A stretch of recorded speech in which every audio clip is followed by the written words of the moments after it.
존경하는 국민 여러분, 주호영 부의장님, 선배 동료 여러분, 국무위원 여러분, 국민의힘 국회의원 김건희입니다.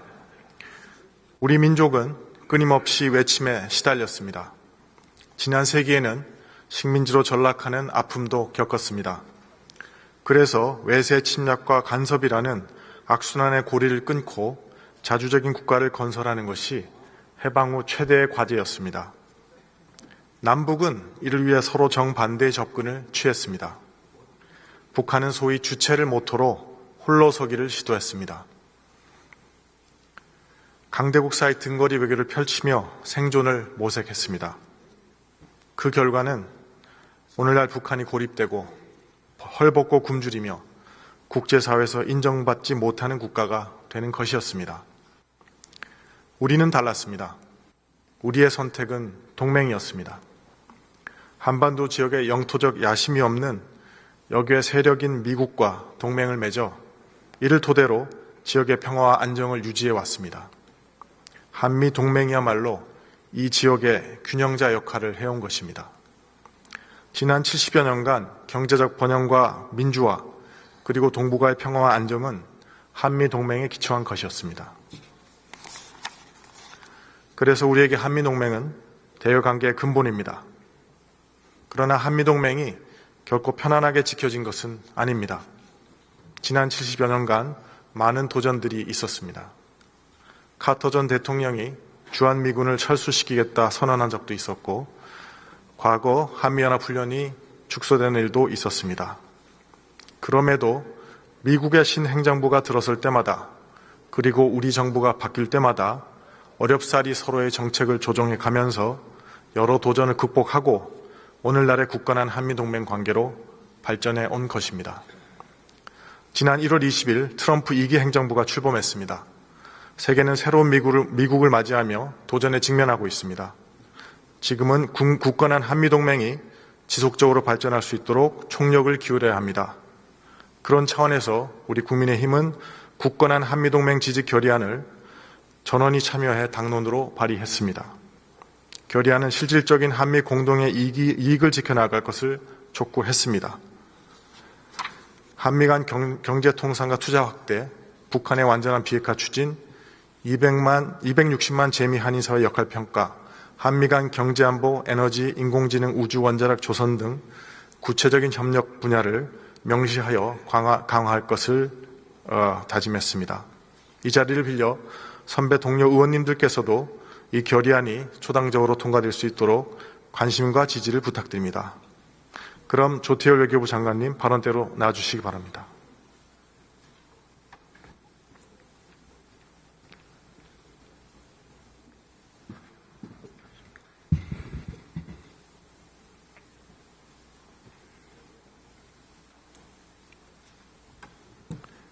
네, 장관님, 지난주 미일 정상회담이 있었습니다. 네.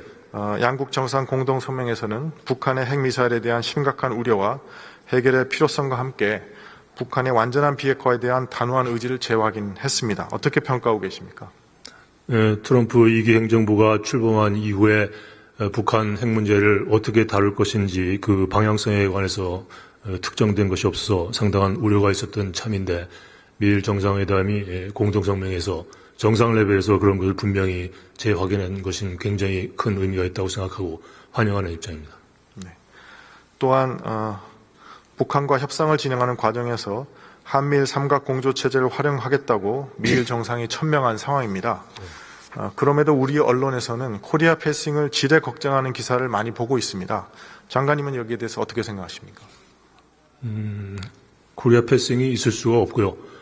지금 대응체제에 대한 여러 가지 우려 때문에 그런 목소리가 나오는 것으로 압니다만 대응체제가 갖고 있는 기본적인 제약 요소가 있는 것은 부인할 수 없지만 여러분들께서 걱정하시는 것처럼 한미동맹에 문제는 없고 소통에도 문제가 없다는 말씀을 이 자리에서 드리고 싶고요.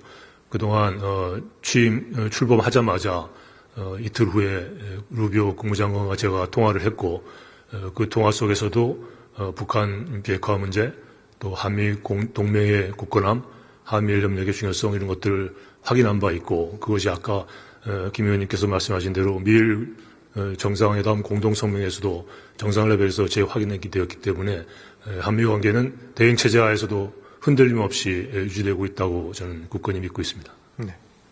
그 한반도 문제에 있어서 우리가 구경꾼이 아닌 주인공이 될 수 있도록 지속적으로 목소리를 높여야 한다고 생각합니다. 또한 지금 현재는 정상외교가 어려운 상황이지만 이런 상황이 정리가 되고 나면 트럼프 행정부의 청구서가 한꺼번에 날라올 수 있다는 점도 감안해야 될 것이라고 생각합니다. 그래서 우리에게 주어진 시간에 보다 철저히 준비를 해야 한다고 생각하는데 지금 정부는 어떤 준비를 하고 있다고 말씀하시겠습니까? 사실 대응 체제가 갖는 여러 가지 어려움이 있지만 또 다른 한편으로는 시간을 번다는 측면에서는 또 저에게 기회의 측면이 있는 거 아닌가. 일각에서는 또 많은 한국 관계 전문가들이 트럼프 대통령의 레이더에 지금 걸리지 않는 것이 오히려 낫다는 그런 또 평가를 하는 분들도 있기 때문에 어떤 측면에서는 우리 국내 정국이 안정될 때까지 우리에게 유예 기간을 준 측면도 있기 때문에 그 기간을 잘 활용해야 된다는 인식하에 철저히 준비를 하고 있고 안보 문제를 포함해서 경제통상 문제에 대해서도 대응을 중심으로 관계부처 장관들이 일주일에 한 번씩 간담회를 갖고 벌써 8번째니까 1월 초부터 지금까지 저는 고정 멤버로 경제 문제에 관한 간담회도 참석을 하고 있습니다. 그래서 전반적인 대비 태세에 큰 문제가 없다는 말씀을 드리고 싶고요. 아까 말씀드린 과정에서 제가 빠진 거 하나가 있는데 미일 정상회담의 공동성명에 북한 문제가 그렇게 분명히 한미일 협력 문제와 함께 재확인된 것은 저희들이 사전에 일본과 미국 장관 레벨에서 외교적인 정지 작업을 한 결과도 반영된 결과라는 것을 말씀을 드리고 싶습니다. 예, 알겠습니다. 근데 일본의 경우 방위비와 대미 투자를 늘리고 무역 흑자를 줄이기 위해서 미국산 에너지 수입을 확대하겠다고 선언하는 등 여러 가지 외교력을 발휘했다는 평가를 받고 있습니다. 네. 지금 이제 아마도 우리도 그런 노력을 하고 계시겠죠? 네. 예. 그래서 다만 이제 준비 태세가 잘 되어 있다고밖에 설명할 수 없는 한계는 인정합니다만은 지금 과연 트럼프 2기 행정부에 우리가 잘 준비가 되어 있는지에 대해서 불안감이 많은 것도 사실입니다. 그래서 우리가 이제 미국에 도움을 줄 수 있는 어떤 전략적 아이템을 선정하고 패키지화할 필요가 있는 것 같은데 이런 걸 국민들께서 우리가 이렇게 정부가 잘 준비하고 있다는 거를 조금 납득하실 수 있게 조금만 자세히 설명해 주시면 감사하겠습니다. 전략적인 산업 중에 가장 대표적인 것이 조선업인데 그것은 트럼프 대통령이 취임하자마자 윤석열 대통령하고 통화할 때 트럼프 대통령이 먼저 향후 미래 전략 산업으로서 협력할 산업으로서 거론한 것이 조선업이고 단순한 경제적인 측면뿐만이 아니라 전략적이고 안보적인 측면에서 굉장히 중요한 함의를 갖는 그런 분야이기 때문에 조선업 분야에서 우리나라가 MRO라고 해서 보수 유지 장비 측면에서 우리의 세계 최고 수준의 조선업 역량을 발휘해서 한미 동맹에 기여할 수 있는 부분이 많다 하는 것을 강조하고 싶고요. 그다음에 원자력 분야에서는 다 아시다시피 우리 웨스팅하우스하고 우리 한수원이 그동안에 오랫동안 끌었던 지적권 문제를 지난번에 다 해결을 했고 또 한미 간 정부 간 차원에서 양해 각서도 체결해서 수출 통제에 관한 협력 각서도 체결한 아주 튼튼한 제도적 뒷받침이 되어 있는 상황이기 때문에 트럼프 2기 행정부에서는 아마 원자력 산업도 전략적으로 함께 한미 양국이 세계 시장에 공동 진출하는 그런 기회의 문이 열릴 것이라는 것을 말씀드리고 싶고요. 반도체는 다시 말씀드릴 필요도 없고 또 AI, 퀀텀 컴퓨팅 이런 첨단 기술 분야에서의 한미 협력도 착실히 진행되어 왔기 때문에 2기 행정부에서도 더 강화되리라고 저는 믿습니다. 네. 그래서 그런 여러 가지 프로그램을 합쳐서 정상외교가 재개되는 순간에 바로 미국하고 협의에 들어갈 수 있다 이렇게 준비가 됐다 이런 말씀을 하시는 거죠, 장관님? 네. 트럼프 대통령과 권한대행의 통화도 지금 시간을 조율 중에 있기 때문에 만약에 통화가 성사된다면 그런 개괄적인 논의가 정상 레벨에서 있을 것이라고 생각이 되고 2월 중순에는 우리 기업 업계에서 CEO 20여 명으로 구성된 대미 투자사일단이 파견될 예정으로 있기 때문에 민과 관이 합쳐서 그 시너지 효과를 낼 수 있는 그런 대응 조치를 강구하고 있습니다. 예. 트럼프 2기 행정부 출범 직후부터 뜨거운 감자로 떠오른 것은 관세 정책입니다. 그래서 근데 관세는 우리 당장 민생 경제 차원의 국민들이 피부로 느낄 변화가 있을 것 같은데요. 저는 이 관세 폭탄에 관해서 뭔가 우리가 안전지대를 만드는 단기적이고도 장기적인 노력이 필요하다고 생각합니다. 그래서 안전지대라 하면 일단 우리가 수출 품목에 대체 불가능한 기술력 확보하는 노력, 그다음 시장 다변화를 위해 노력하는 것, 그런 것도 있겠지만 단기적으로는 어떤 외교적 빌미를 최소화하는 노력이라든가 아니면은 지금 미국하고 우리나라에서 생산량을 조절하는 문제라든가 뭐 이런 여러 가지가 있을 것 같습니다. 그래서 이런 장단기 대책을 다 합쳐서 좀 관세 폭탄의 안전지대를 만드는 노력을 정부가 해야 된다고 생각하는데 그런 걸 하고 계신 거죠? 그것은 기본적으로 민이 주도해서 해야 될 부분이라고 생각합니다만 네. 단기적으로는 여러 가지 문제들은 정부 간 협상을 통해서 외교적으로 해결될 부분이 있겠지만 중장기적으로는 결국 우리 기술력 격차를 확보하고 또 확대하는 그런 민간 차원에서의 노력이 제일 중요한 것이고 또 수출선을 다변화하기 위한 그런 안전지대라는 측면에서는 그것도 굉장히 중요한 측면이기 때문에 민간 기업에서 그런 걸 주도적으로 하고 그런 제도 환경을 정책적으로 뒷받침하는 것이 국회와 정부가 해야 될 일이라고 저는 생각을 합니다. 그런 면에서 반도체 특별법 같은 입법이 제때 적시에 이루어지는 것이 굉장히 중요하다는 말씀을 드리고 싶고요. 그 다음에 뭐 여러 가지 관세는 기본적으로 미국이 지금 트럼프 행정부와 그 무역 수지 적자 문제에 초점을 맞춰서 관세 문제를 다루고 있기 때문에 우리는 한미 FTA라는 자유무역 협정을 갖고 있음에도 불구하고 무역 적자가 우리와 흑자를 많이 누리는 나라 중에 7위의 국가 중에 하나이기 때문에 그 부분에서 관세를 무기로 한 그런 무역 규제 조치에 우리가 피해가기는 어렵지 않을까 하는 그런 경계심을 가지고 지금 준비는 하고 있습니다. 물론 우리를 타겟으로 한 트럼프 행정부의 조치는 아직 나오지 않고 있습니다.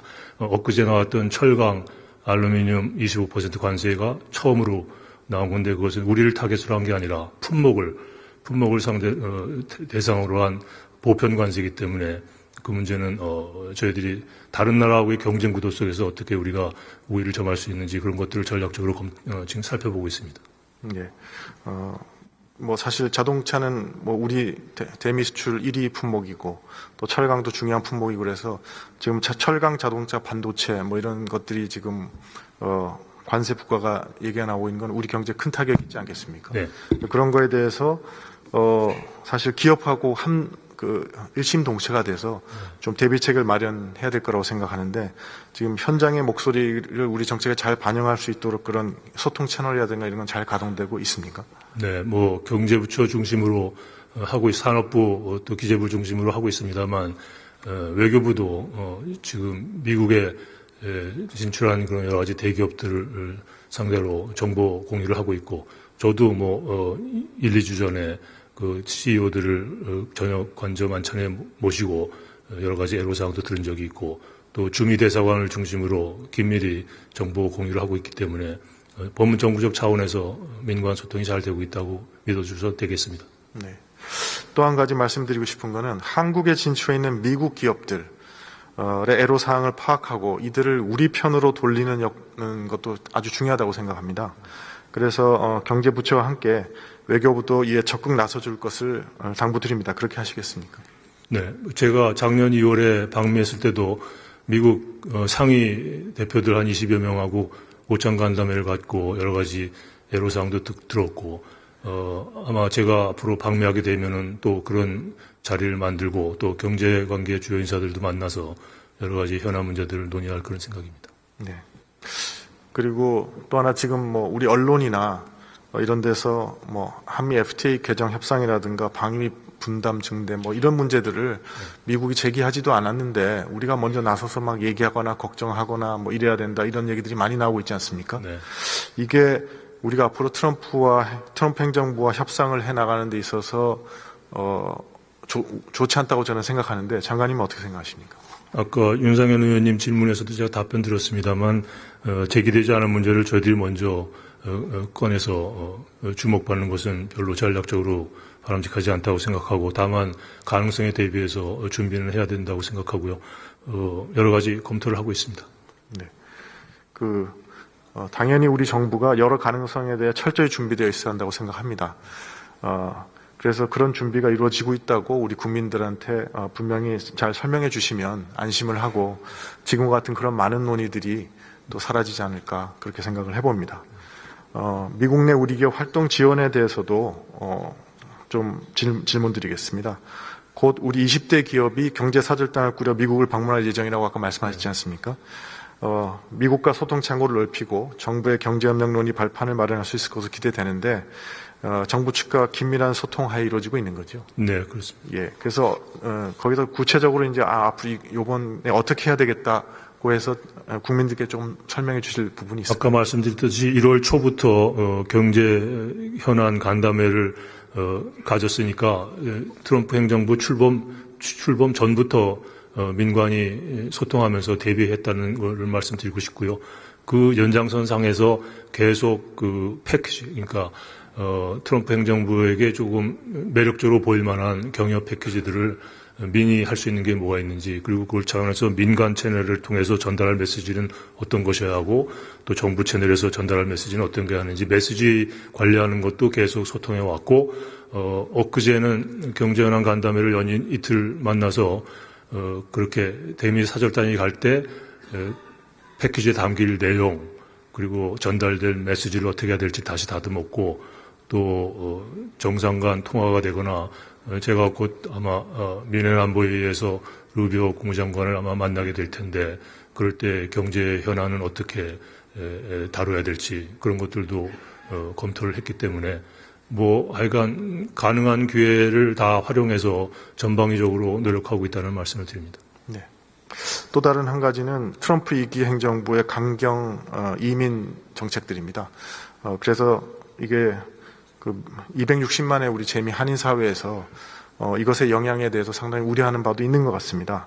그래서 이러한 미국의 이민 정책 추진 과정에서 우리 국민의 권익이 침해하는 일이 발생하지 않아야겠습니다. 지금 현재 외교부나 제 공안에 무슨 접수된 피해 사례 같은 게 있습니까? 아직은 없습니다. 네. 그래서 지금 하나 걱정되는 것은 무국적 한인 입양인 문제가 있지 않습니까? 네.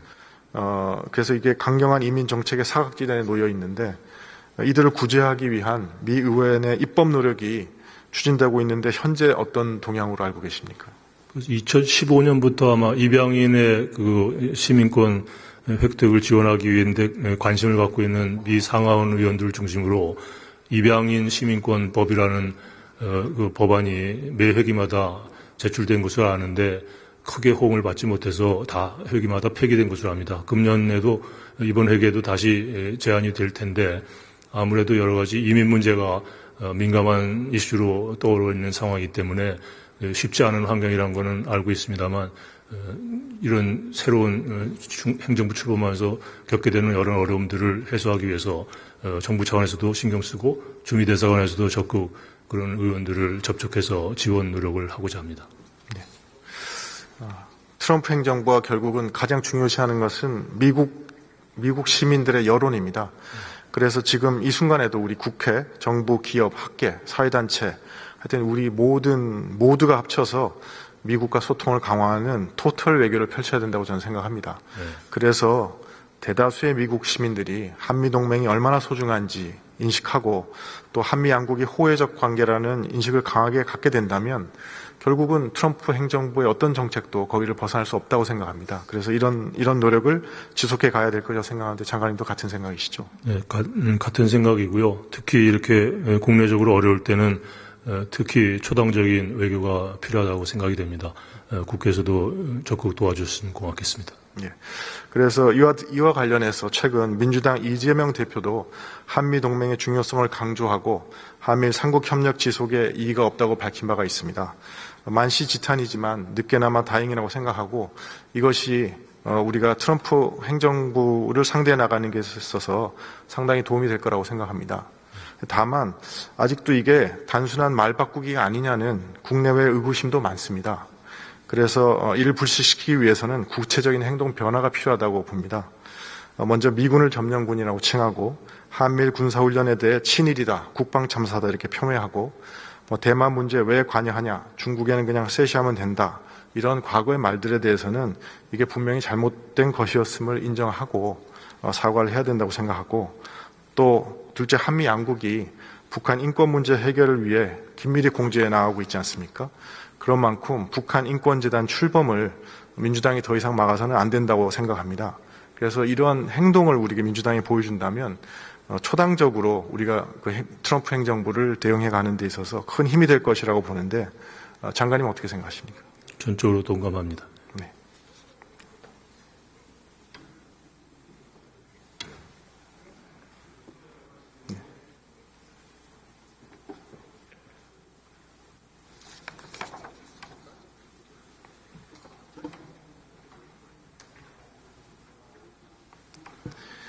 예.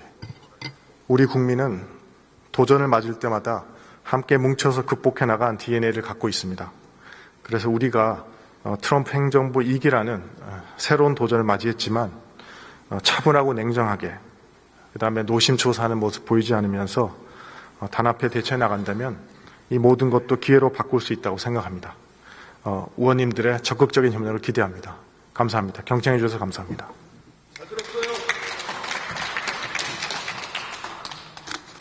예, 김건 의원 수고하셨습니다. 다음은 경기도 평택갑